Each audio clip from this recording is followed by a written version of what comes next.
جوزجان طالبانو سره نښته کې ګڼ شمېر اربکیان وژل شوي.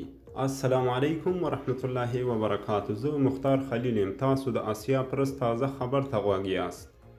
د راپورونو له مخې د جوزجان ولایت مرکز ته څیرمه طالبانو سره په نښته کې ګڼ شمېر اربکیان وژل شوي.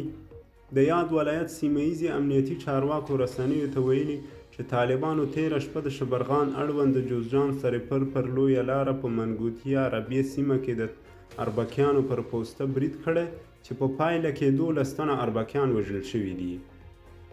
په ورته مهال د جوزجان ولایت والي جنرال محمد هاشم چې له برید وروسته یادې پوستې ته ورغلی و، رسنیو سره د خبرو پر مهال ویلي چې اوس سیمه د دولتي ځواکونو په ولکه کې ده او د مرستندویه عسکرو لخوا په طالبانو ځوابي برید شوی او پر شا یې تنبولي دي.